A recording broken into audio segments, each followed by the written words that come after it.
So many files are pending. Why don't we hire more people, more staff to resolve these files? Why no action has been taken by the government? Why so much of you cry in the landlords? And landlords say they have less rights than the tenants. What you have to say? What is the state of affairs? How many promises were kept and maintained by your party, especially looking at Peel and Brampton? Emergency wait times in our emergency departments, and this is not a question just for Ontario, this is whole of the Canada. Our concern is why don't our member of parliaments, our councillors, our any party members, they come forward, because in emergency our kids, your kids, everybody goes, and wait time is 6 to 7 hours. You know what? We're all Premier Ford's buddies, and that's why we're moving forward with this. He knows that waiting in traffic is bad for the environment with the emissions that are set off. I talk to residents door to door, finding a family doctor. Sometimes I have to go to Etobicoke, sometimes I have to go to Mississauga. More doctors right here in Brampton as well, for the budget. For the young Bramptonians that want to grow up and become a doctor one day, for them to do that right here in Brampton, I couldn't be more proud to be running on a party that's getting it done for Brampton. We have 5 federal MPs here in Brampton, and we need their voices to be raised. ਇਸ ਦੇ ਵਿੱਚ ਖਾਸ provincial government ਦੇ ਵਿੱਚ ਕੋਈ linkage ਨਹੀਂ ਹੈਗਾ। ਸਾਡੀ 0% ਪਿਛਲੇ 4 ਸਾਲਾਂ ਦੇ ਉੱਤੇ ਅਸੀਂ ਕੋਈ ਰੇਸ ਨਹੀਂ ਲਈ, ਨਾ ਕੋਈ ਸਾਡੀ ਇਨਕਰੀਜ਼ ਹੋਈ ਹੈ ਪੇਮੈਂਟ ਦੇ ਵਿੱਚ। ਬ੍ਰੈਂਪਟੋਨੀਅਨਸ ਫੀਲ ਕਰਦੇ ਬੜੀ ਉਹਨਾਂ ਨਾਲ ਇੱਕ ਫੁੱਟਬਾਲ ਪਲੇ ਕੀਤੀ ਗਈ ਹੈ, ਜਦ ਸਿਟੀ ਆਫ ਬ੍ਰੈਂਪਟਨ ਵੀ ਕਹਿੰਦੀ ਅਸੀਂ ਰਿਪੋਰਟ ਭੇਜੀ ਹੈ ਪ੍ਰੋਵਿੰਸ ਨੂੰ, ਬ੍ਰੈਂਪਟਨ ਯੂ ਕ੍ਰੀਏਟ ਕੀਤਾ ਗਿਆ ਜਿਹਦੇ ਵਿੱਚ $6 ਲੱਖ ਵੇਸਟ ਗਿਆ। ਸੋ ਅਗਲਾ ਕੁਐਸਚਨ ਹੈ ਕਿ highway 413, highway 413, many parties, opposition parties, they are opposing this highway. Why your party is supporting it? Why this is so important for Ontarians? Why other parties are opposing it? Coffee changes ਅਸੀਂ ਲੈ ਕੇ ਆ ਰਹੇ ਹਾਂ, but main ਮੈਂ ਵਾਪਸ ਲੈ ਕੇ ਆਉਂਦਾ ਇਸ ਪ੍ਰੋਬਲਮ ਨੂੰ। ਇਹ ਪ੍ਰੋਬਲਮ ਟਾਪ ਤੋਂ ਨਹੀਂ ਸ਼ੁਰੂ ਹੁੰਦੀ ਹੈ, ਪ੍ਰੋਬਲਮ ਬਾਟਮ ਤੋਂ ਸ਼ੁਰੂ ਹੁੰਦੀ ਹੈ। ਸਾਡੀ ਪ੍ਰੋਵਿੰਸ ਦੇ ਵਿੱਚ ਇਨਫਰਾਸਟ੍ਰਕਚਰ ਦੀ ਬਹੁਤ ਸਖਤ ਜ਼ਰੂਰਤ ਆ। Now remember, this is a highway, Nitin, that was studied for almost 20 years.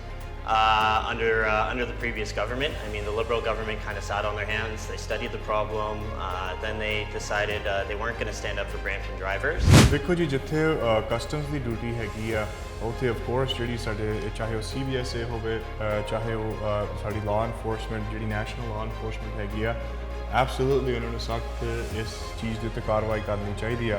Why not a common Canadian salary is linked with the inflation? If Premier or Prime Minister salaries are directly linked, why common Canadian has to suffer? But we also know, Sharman, and you can vouch for that in the Brampton Council there is a $600,000 expenditure done, but no reports were sent to the government of Ontario. We really think, and we just need our federal government to make a decision to assist the province in making a decision. But prevention is better than cure. The Ontarians' cars are being found in Nigeria. So Yeah. it's happening for last 2-3 years. And also, we are seeing daylight robberies happening right here in the city of Brampton. Our media professionals are being attacked in broad daylight. There is not enough action. So why is there a disconnect between our policy makers and the law enforcement? ਤੇ ਜਿਹੜਾ ਕੋਈ crime ਕਰਦਾ, absolutely ਉਹਨਾਂ ਨੂੰ ਸਖਤ ਸਜ਼ਾ ਹੋਣੀ ਚਾਹੀਦੀ ਹੈ, ਤੇ ਉਸ ਦੇ ਉੱਤੇ ਬੇਲ ਰਿਫਾਰਮ ਦਾ ਬਹੁਤ ਵੱਡੀ ਲੋੜ ਹੈ। Why is Brampton lacking in all those facilities? Why is Ontario government not aiding, providing fair share for cities like Brampton, which is right now Canada's 9th largest city, and I'm sure in a few years it will be in top 6 or 7 based upon population.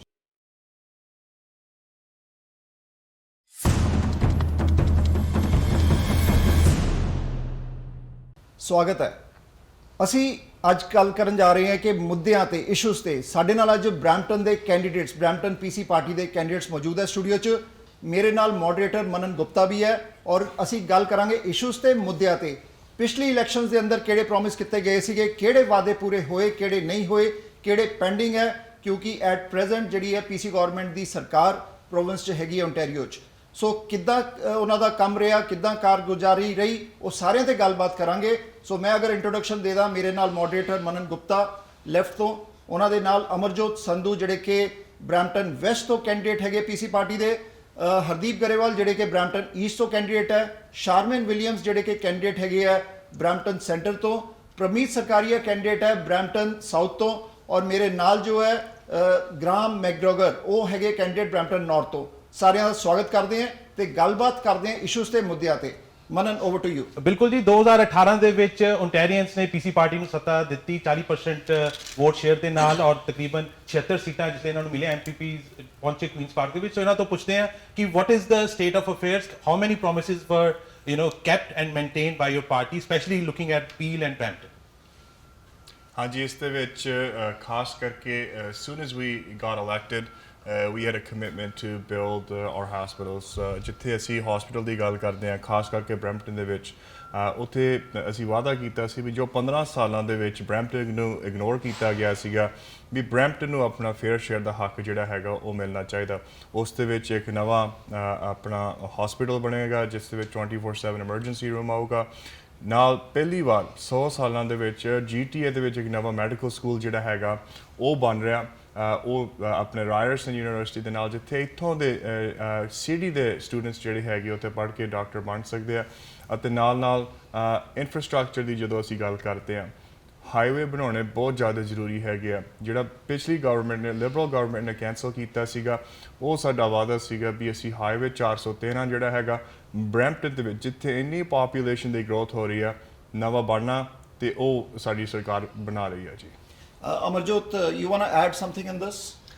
ਹਾਂਜੀ ਬਿਲਕੁਲ ਇੱਧਰ ਭਾਜੀ ਜਿੱਦਾਂ prime ਸਰਕਾਰੀ ਉਹਨਾਂ ਨੇ highlight ਕੀਤੀਆਂ main things Brampton ਦੇ ਲਈ ਪਿਛਲੇ 3.5-4 ਸਾਲ ਦੇ ਵਿੱਚ ਅਸੀਂ ਕਾਫੀ ਕੁਝ ਡਿਲੀਵਰ ਕੀਤਾ ਜੀ। ਜਿੱਦਾਂ ਹਸਪੀਟਲ ਦੀ ਗੱਲ ਕੀਤੀ ਆ, ਅਪ ਟੂ 350 ਬੈਡਸ, ਨਵਾਂ ਮੈਡੀਕਲ ਸਕੂਲ, ਹਾਈਵੇ 413 ਜਿਹੜਾ ਜੀ 2019 ਦੇ ਵਿੱਚ ਮੈਂ ਮੋਸ਼ਨ ਲੈ ਕੇ ਆਂਦਾ ਸੀ ਕਿ ਹਾਈਵੇ 413 ਜਿਹੜੀ ਅਸੀਂ ਆਪਣਾ ਲਾਸਟ ਇਲੈਕਸ਼ਨ ਦੇ ਵਿੱਚ ਪ੍ਰੋਮਿਸ ਕੀਤਾ ਸੀ ਕਿ ਜੇ ਸਾਡੀ ਗਵਰਨਮੈਂਟ ਇਲੈਕਟ ਹੁੰਦੀ ਆ ਅਸੀਂ ਉਹਦੀ ਇਨਵਾਇਰਮੈਂਟਲ ਅਸੈਸਮੈਂਟ ਦੁਬਾਰਾ ਰਿਜ਼ਿਊਮ ਕਰਾਂਗੇ। ਸੋ ਇਨਵਾਇਰਮੈਂਟਲ ਅਸੈਸਮੈਂਟ ਜਿਹੜੀ ਰਿਜ਼ਿਊਮ ਕੀਤੀ 2019 ਦੇ ਵਿੱਚ, ਹੁਣ ਅਸੀਂ ਕਾਫੀ ਕਲੋਜ਼ ਆ ਚੁੱਕੇ ਹਾਂ ਕਿ ਉਹਦੇ ਉੱਪਰ ਕੰਸਟਰਕਸ਼ਨ ਜਾਂ ਹੋਰ ਜਿਹੜਾ ਪ੍ਰੋਸੈਸ ਜਿਹੜਾ ਉਹਦਾ ਸਟਾਰਟ ਹੋਊਗਾ। ਉਹਦੇ ਨਾਲ ਦੀ ਨਾਲ ਲੌਂਗ ਟਰਮ ਕੇਅਰ ਹੋਮ ਜੀ ਬਰੈਂਪਟਨ ਦੇ ਪਿਛਲੇ ਲਿਬਰਲ ਗਵਰਨਮੈਂਟ ਨੇ ਪਿਛਲੇ 2011 ਤੋਂ ਲੈ ਕੇ 18 ਤੱਕ ਸਿਰਫ 611 ਬੈੱਡ ਜਿਹੜੇ ਆ ਜੀ ਪੂਰੇ ਅੰਟਾਰੀਓ ਦੇ ਵਿੱਚ ਬਣਾਏ ਸੀ ਲੌਂਗ ਟਰਮ ਕੇਅਰ ਹੋਮ ਦੇ ਵਿੱਚ। ਅਸੀਂ ਬਰੈਂਪਟਨ ਦੀ ਗੱਲ ਕਰੀਏ 3 ਨਵੇਂ ਲੌਂਗ ਟਰਮ ਕੇਅਰ ਹੋਮ ਜਿਹੜੇ ਅਸੀਂ ਬਰੈਂਪਟਨ 'ਚ ਅਨਾਊਂਸ ਕੀਤੇ ਆ। ਗੁਰੂ ਨਾਨਕ ਦੇਵ ਜੀ ਦੇ ਨਾਮ ਤੇ ਲੌਂਗ ਟਰਮ ਕੇਅਰ ਹੋਮ ਜਿਹੜਾ ਕਮਿਊਨਿਟੀ ਸਿੰਸ 1990 ਤੋਂ ਡਿਮਾਂਡ ਕਰ ਰਹੀ ਸੀ ਕਿ ਸਾਨੂੰ ਕਲਚਰਲ ਬੇਸਡ ਜਿਹੜੇ ਲੌਂਗ ਟਰਮ ਕੇਅਰ ਹੋਮ ਚਾਹੀਦੇ ਆ ਕਿਉਂਕਿ ਸਾਡੀ ਕਮਿਊਨਿਟੀ ਜਿਹੜੀ ਆ ਕਾਫੀ ਗਰੋ ਕਰ ਰਹੀ ਆ। ਗੁਰੂ ਨਾਨਕ ਦੇਵ ਜੀ ਦੇ ਨਾਮ ਤੇ long term care home, Indus community ਜਿਹੜਾ ਲੌਂਗ ਟਰਮ ਕੇਅਰ ਹੋਮ, ਵਿetnamese ਕਮਿਊਨਿਟੀ ਦੇ ਨਾਮ ਤੇ ਲੌਂਗ ਟਰਮ ਕੇਅਰ ਹੋਮ ਲੈ ਕੇ ਆਂਦਾ ਜੀ। ਸੋ ਇਹ ਸਾਡਾ ਜਿਹੜਾ ਆਲਮੋਸਟ 650 ਬੈੱਡ ਜਿਹੜਾ ਹੋਊਗਾ ਬਰੈਂਪਟਨ ਦੇ ਲਈ ਅਸੀਂ ਡਿਲੀਵਰ ਕੀਤਾ ਪਿਛਲੇ 3.5-4 ਸਾਲ ਦੇ ਵਿੱਚ। ਉਹਦੇ ਨਾਲ ਦੀ ਨਾਲ ਹਰਨਟਾਰੀਓ ਵਾਲਾਟੀ ਜਿਹੜੀ ਆ ਜੀ ਉਹ ਅਸੀਂ ਬਣਾ ਰਹੇ ਹਾਂ। 2 ਵੇ ਆਲ ਡੇ ਗੋ ਬਰੈਂਪਟਨ ਵੈਸਟ ਦੇ ਵਿੱਚ ਇੱਕ ਨਵਾਂ ਪੁਲਿਸ ਸਟੇਸ਼ਨ ਆ ਰਿਹਾ ਵਾ। ਸੋ ਕਾਫੀ ਚੀਜ਼ਾਂ ਜਿਹੜੀਆਂ ਪਿਛਲੇ 3.5-4 ਸਾਲ 'ਚ ਅਸੀਂ ਜਿਹੜੀਆਂ ਬਰੈਂਪਟਨ ਲਈ ਡਿਲੀਵਰ ਕੀਤੀਆਂ, ਜਿਹੜੀਆਂ ਇਨਵੈਸਟਮੈਂਟਸ ਆਪਾਂ ਪਿਛਲੇ 15 ਸਾਲ ਦੇ ਵਿੱਚ ਲਿਬਰਲ ਗਵਰਨਮੈਂਟ ਦੇ ਰਜੀਮ ਦੇ ਵਿੱਚ ਨਹੀਂ ਦੇਖੀਆਂ। Our seniors are very important. Like during the COVID, we saw that there was an army report which was published, and there was very hue and cry that our seniors were not looked after well in the home care, long-term home cares. So, what your party has to say on that? What steps we took so that in future we should not see that kind of situations in long-term cares?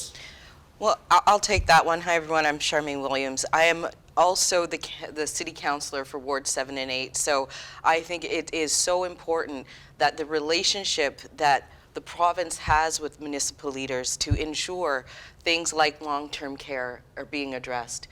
What we saw in Brampton was a result of poor relationships over the years with our seniors and the commitment to making sure Brampton has the long-term care resources it needs. We didn't have investments in long-term care homes until Doug Ford and his government and our provincial leaders in Brampton advocated strongly to ensure that we're getting the beds that we need in Brampton.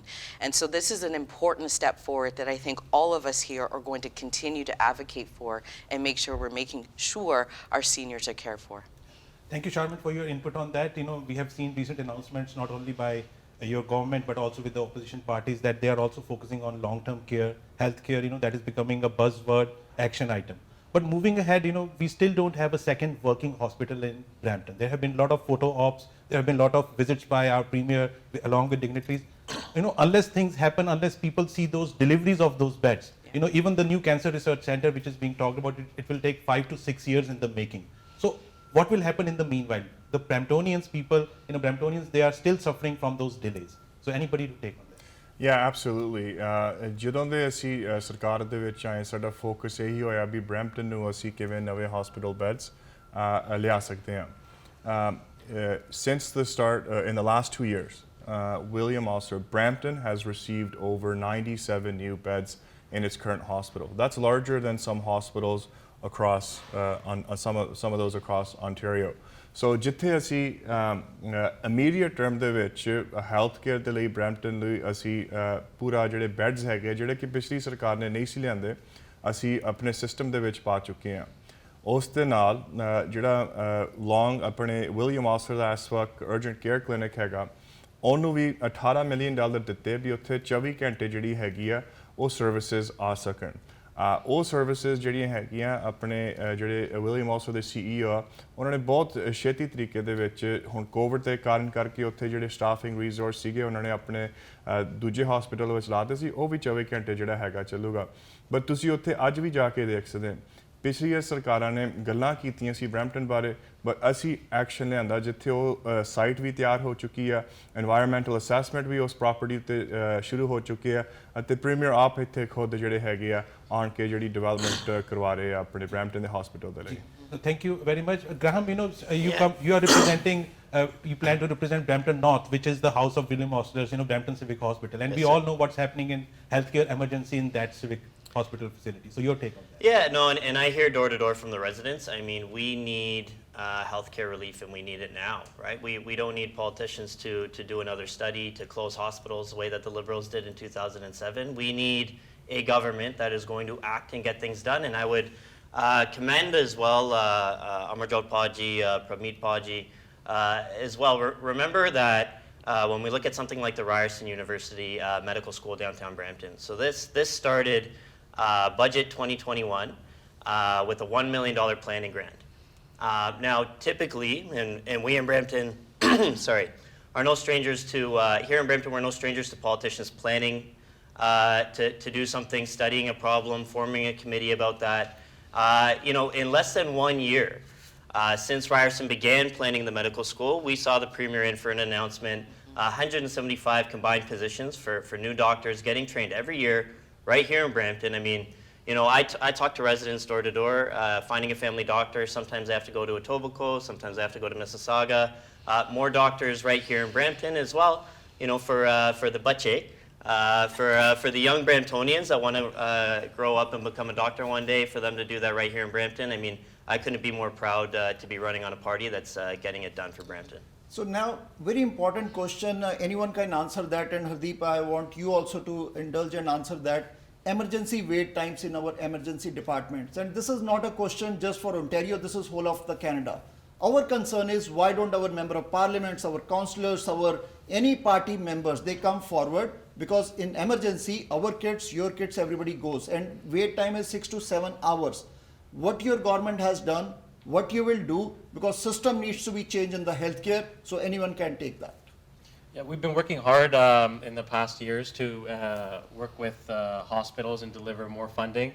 We've made record investments into healthcare, and we're all about getting it done. We understand the average problem that the average person has been facing. I myself was at the emergency room a little while ago in Brampton Civic, and I had the opportunity to see the exact process of how things went, because I myself was the patient. I understand the problems that we're facing in Brampton's healthcare system, and Premier Ford understands those problems, and that's why the Premier and the PC Party of Ontario were making record investments into Brampton's healthcare so that the future we don't see these problems coming forward. So, Pramit ji, ਤੁਸੀਂ add ਕਰੋਗੇ ਕੁਝ? ਹਾਂਜੀ ਇਸ ਦੇ ਵਿੱਚ ਅਸੀਂ federal government ਨੂੰ ਵੀ request ਕੀਤੀ ਹੈਗੀ ਹੈ but they should also increase the transfers to the Ontario government on healthcare. Yes. It's a national issue. Every premier in the province, in the country, has requested additional funding to tackle healthcare. And ਸਾਡੀ ਸਰਕਾਰ ਨੇ no one in the history of this province has invested more into healthcare than our government. ਅਗਲੇ 10 ਸਾਲਾਂ ਦੇ ਵਿੱਚ ਅਸੀਂ ਤਕਰੀਬਨ $40 billion ਜਿਹੜਾ ਹੈਗੇ ਨਵਾਂ hospitals ਬਣਾਉਣ ਦੇ ਲਈ ਅਸੀਂ ਲਿਆ ਰਹੇ ਹਾਂ. We're investing over $40 billion to build over 3,000 new beds in this province, over 50 redevelopment projects that the previous government ignored, but we're going to get it done, including right here in Brampton. Charmin, 30 seconds to you. I think we have to remember what the Liberal government did to the city of Brampton previously. There was an announcement for 6 beds. That was it. So we have come such a far way with this government, and more announcements are going to come because we are on track to seeing the community share for all Bramptonians be submitted. We did that at City Council as well. And the advocacy work to get the federal government to start kicking in. We have 5 federal MPs here in Brampton, and we need their voices to be raised. सो अगला question है कि highway 413, highway 413, many parties, opposition parties, they are opposing this highway. Why your party is supporting it? Why this is so important for Ontarians? Why other parties are opposing it? So anyone can take that. Well, I just say, I'm scratching my own head the way I think many people in Brampton are about how the NDP and the Liberals don't want to get it done on the Highway 413 now.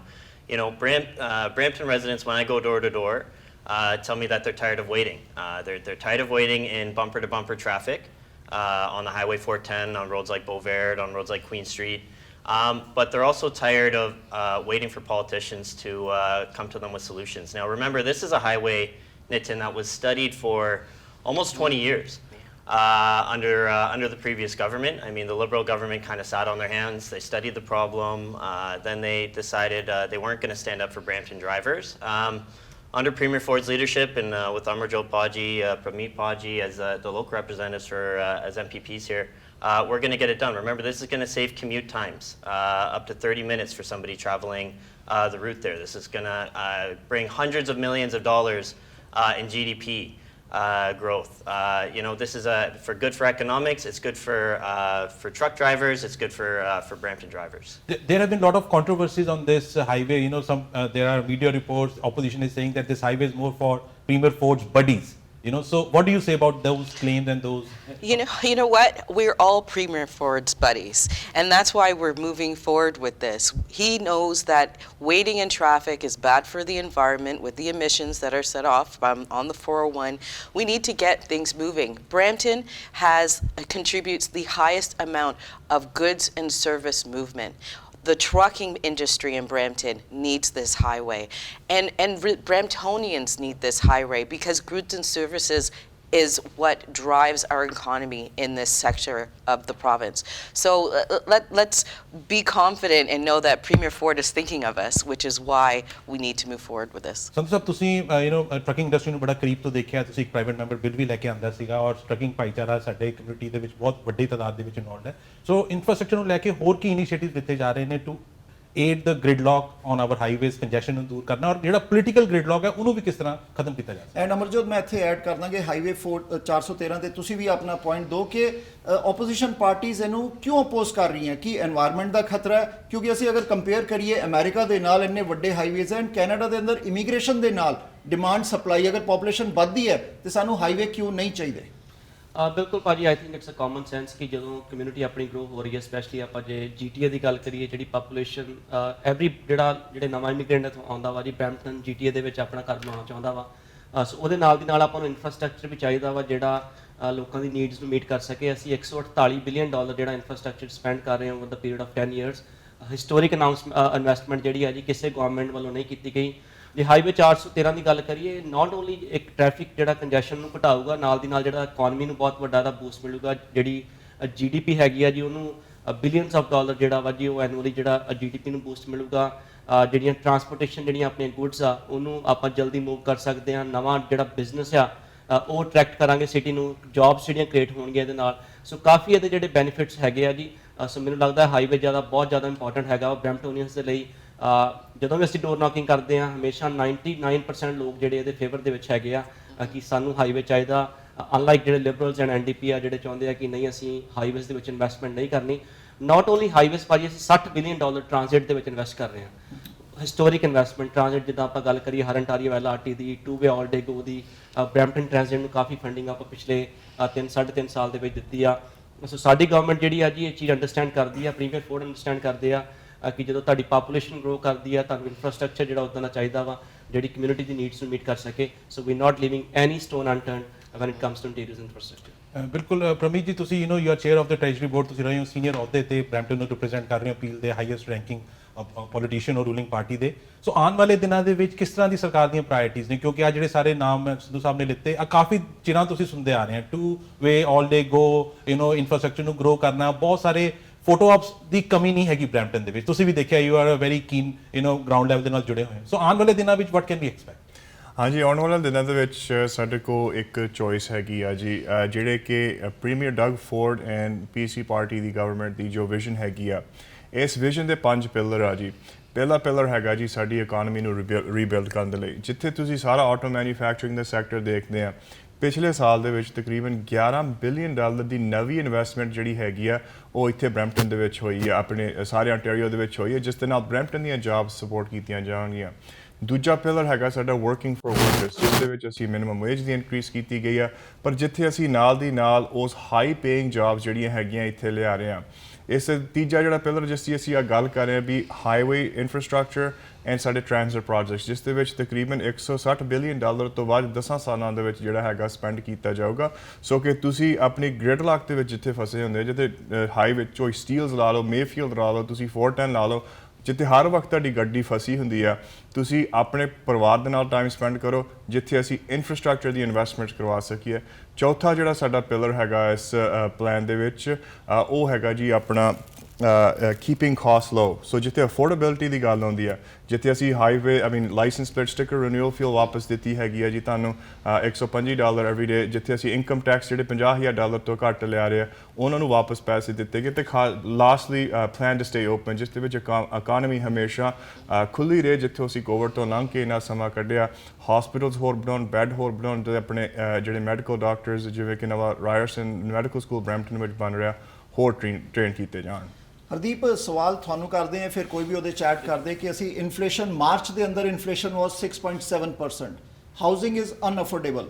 ਸੋ ਤੁਹਾਡੀ ਸਰਕਾਰ ਨੇ ਕਿਹੜੇ ਉੱਦਾਂ ਦੇ step ਕੀਤੇ ਹੈ ਕਿ ਓਨਟੇਰੀਅਨਸ ਨੂੰ ਹਾਊਸਿੰਗ ਮਿਲ ਸਕੇ, ਅਫੋਰਡੇਬਿਲਟੀ ਮਿਲ ਸਕੇ, ਜਾਂ ਅੱਗੇ ਆਉਣ ਵਾਲੇ ਟਾਈਮ ਤੇ ਅਗਰ ਰੀ-ਇਲੈਕਟ ਦੁਬਾਰਾ ਹੁੰਦੇ ਹੋ ਕਿਹੜੇ ਸਟੈਪ ਲਓਗੇ ਕਿ ਆਹ ਸਾਰੀਆਂ ਚੀਜ਼ਾਂ ਕੰਟਰੋਲ ਕੀਤੀਆਂ ਜਾ ਸਕਣ? ਖਾਸ ਕਰਕੇ ਸਿੰਸ ਤੁਸੀਂ ਰੀਅਲ estate ਇੰਡਸਟਰੀ ਨਾਲ ਜੁੜੇ ਵੀ ਹੋਏ। ਜੀ, ਸੋ ਸਾਡੀ ਜਿਹੜੀ ਗਵਰਨਮੈਂਟ ਆ ਇਹ ਕਾਫੀ ਜ਼ੋਰ ਦੇ ਨਾਲ ਕੰਮ ਕਰ ਰਹੀ ਹੈ ਰੀਅਲ estate ਇੰਡਸਟਰੀ ਨਹੀਂ, ਪਰ ਓਵਰਆਲ ਹਾਊਸਿੰਗ ਮਾਰਕੀਟ ਦੇ ਉੱਤੇ ਇਨਕਰੀਸ ਆਫ ਸਪਲਾਈ ਲੈ ਕੇ ਆਉਣ। ਰੈਡ ਟੇਪ ਪ੍ਰੋਡਕਸ਼ਨ ਦੇ ਵਿੱਚ ਅਸੀਂ ਕਾਫੀ ਹਾਰਡ ਵਰਕ ਕਰ ਰਹੇ ਹਾਂ, ਜਿਹੜੀ ਮਿਊਨਿਸਪੈਲਿਟੀਜ਼ ਨੂੰ ਹੋਰ ਟੂਲਸ ਦਿੱਤੇ ਜਾਣ ਰੈਪਿਡਲੀ ਆਪਣੀ ਸਿਟੀ ਨੂੰ ਐਕਸਪੈਂਡ ਕਰਨ ਦੇ ਲਈ, ਕਿਉਂਕਿ ਅੱਜ ਦੀ ਮਾਰਕੀਟ ਦੇ ਵਿੱਚ ਆਪਾਂ ਦੇਖਦੇ ਹਾਂ ਵੀ ਇਨਵੈਂਟੋਰੀ ਦੀ ਬਹੁਤ ਘਾਟ ਆ ਰਹੀ ਹੈ, ਤੇ ਇਨਵੈਂਟੋਰੀ ਦੀ ਪ੍ਰੋਬਲਮ ਐਜ਼ ਅ ਪ੍ਰੋਵਿੰਸ ਅਸੀਂ ਕਿਸ ਤਰ੍ਹਾਂ ਸੋਲਵ ਕਰ ਸਕਦੇ ਹਾਂ।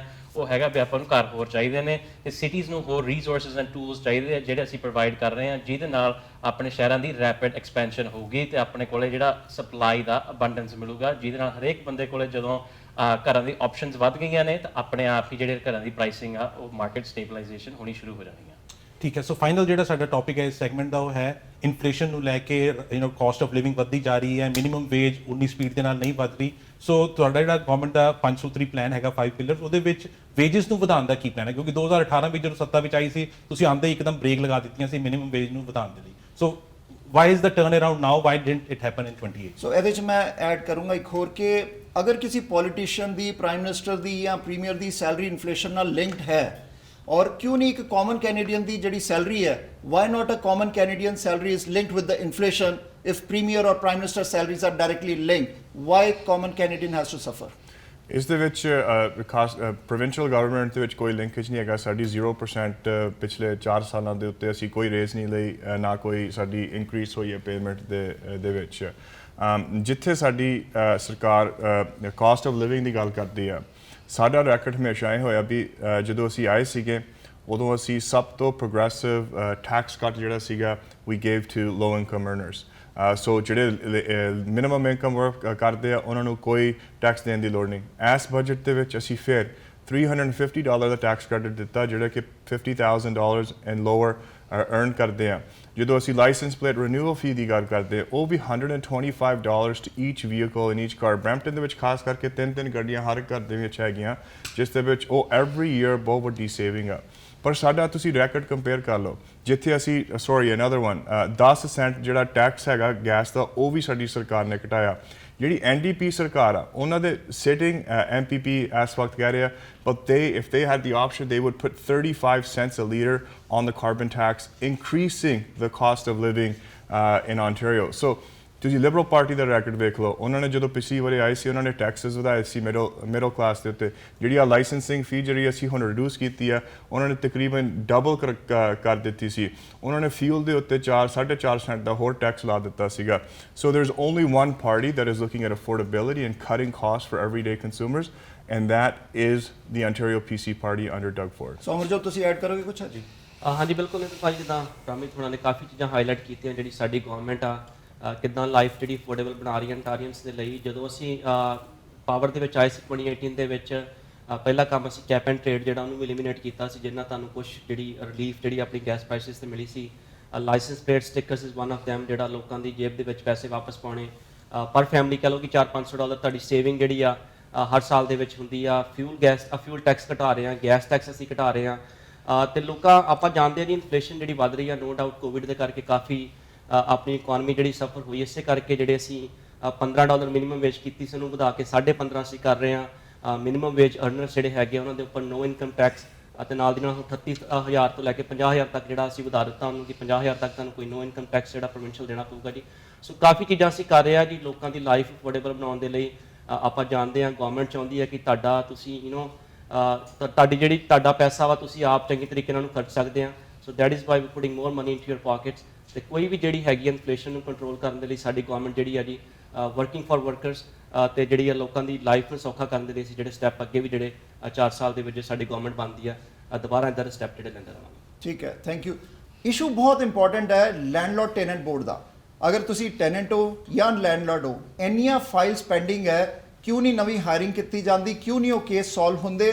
ਸਾਨੂੰ ਇਹਦੇ ਤੇ ਬਹੁਤ ਇਨਕੁਆਇਰੀਜ਼ ਆਈਆਂ। ਸਾਡੇ ਨਾਲ ਚੁਣੇ ਹੋਏ ਨੁਮਾਇੰਦੇ ਵੀ ਹੈ ਜਿਹੜੇ ਹੁਣ ਕੈਂਡੀਡੇਟ ਹੈ ਅਗਲੀ ਇਲੈਕਸ਼ਨਸ ਤੇ, ਉਹਨਾਂ ਨੂੰ ਆ ਸਵਾਲ ਜ਼ਰੂਰ ਬਣਦਾ ਹੈ।